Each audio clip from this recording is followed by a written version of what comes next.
There was a girl in India, and she was due to get married the next day. So she's rushing around, she's trying to get all these arrangements in place.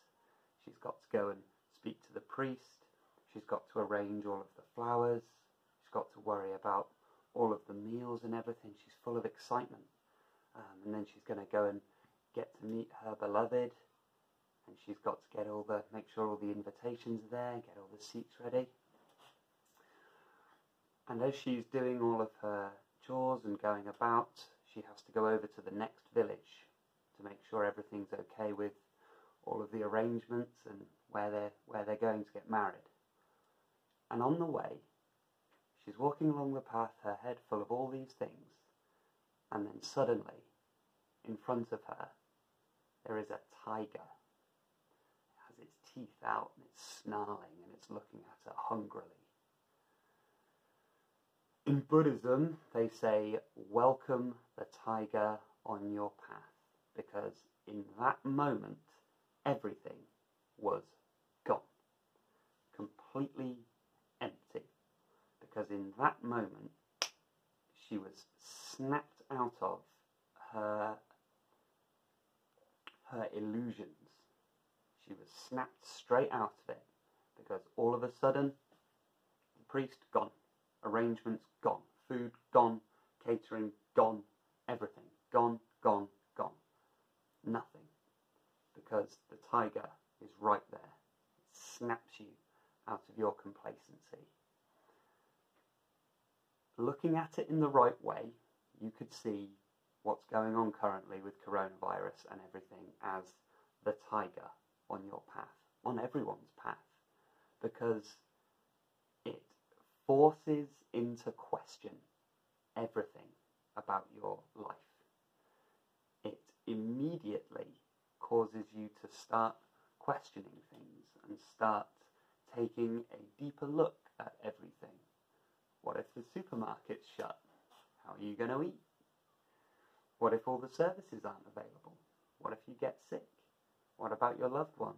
What about all of this stuff? A few months ago, none of this was on your mind at all. You were worried about emails, you were worried about all of these conceptual things, and you were rushing around trying to get everything together, but it was all completely superficial. It was all to do with your image, it was all to do with how you think you're being perceived, and it was all to do with how you imagine your life to be. And then suddenly, there's a tiger on the path. And now you're not thinking about anything imaginary, you're faced with the stark reality of what life is actually like. Because we do get very complacent in this society, me included. And it does start bringing up a lot of this sort of low-level background anxiety of like, well, will I be okay? I don't know. You see, even the most ardent people are like, it's all just a myth. It's overhyped by the media, and there may be an element of that. Sure, it's overhyped and everything, but this one really does seem to be coming to your door. So there's a lot of anxiety about it, a lot of worry about it. But I just wanted to try to get across that you don't always have to be the victim of circumstance, and you don't always have to be the victim of fate. Because if you simply change your perspective, you change your attitude and change the way you look at things, you can actually realize that difficulty and challenge and pain and suffering can all be invaluable learning experiences. And this is the tiger on the path that forces you to take a look at what's actually important. And it forces you to really take a look at things. And I would urge you to lean into that, because it might be causing to question, like, well, hang on a minute, how healthy actually am I? How healthy is my immune system? Maybe I should have given up smoking. Maybe all that booze isn't so good for me, because this organism actually, I'm not sure how strong it actually is. Maybe I should have been getting some exercise. Because a virus doesn't care about your excuses. When the virus comes for you, you can't be saying, oh, you know, I would have stopped smoking, but, you know, life's just so stressful and everything, so can you just pass over me because, yeah, you know, I've got an exception to the rule, and that's because my life's stressful, so that's why I'm overweight, it's because I'm eating, that's why my immune system's so suppressed, because, you know, I didn't have time to look after myself, so thanks for coming, virus, but if you could just move on to the next one, that'd be great.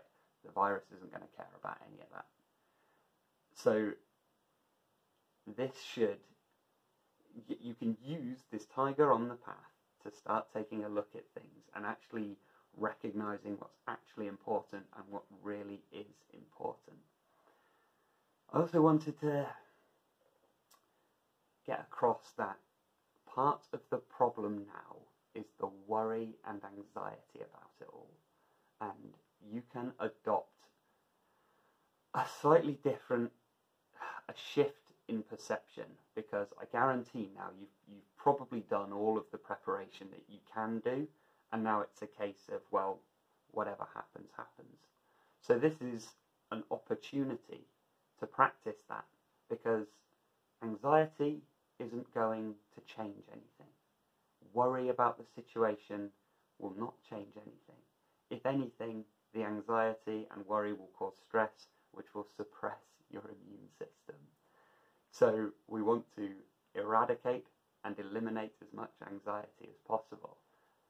If you're isolated, stuck inside, and you've got nowhere to go and nothing to do, why not take a look at some meditative practice to alleviate and eradicate this stress and this worry? Because in the present moment, well, you may have a cough and a temperature, but that's all it is. And it's only our worry and anxiety about everything that's turning pain into suffering. See, pain may come and visit you, but suffering, you don't have to. So, welcoming the tiger on your path. Tricky, I know. Challenging, I know. Simple, yes. Easy, no. Look after yourself. Look after it. For a quick boost to your immune system, take a cold shower. And you've got no excuses now, because a potentially fatal virus is on its way to you. So you have no excuses whatsoever.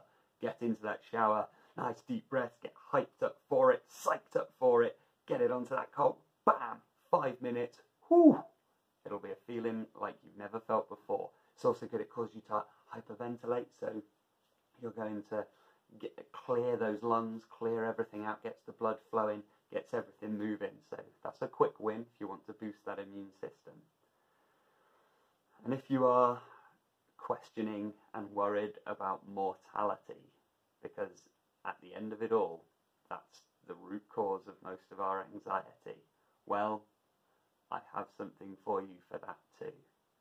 A poem by Chesterton called The Skeleton.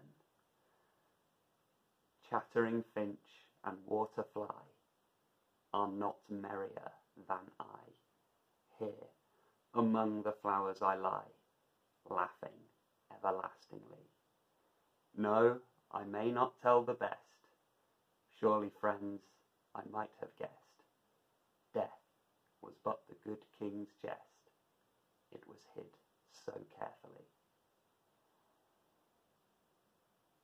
I'll leave you with those challenging words. Be well out there, be safe out there, and welcome the tiger on your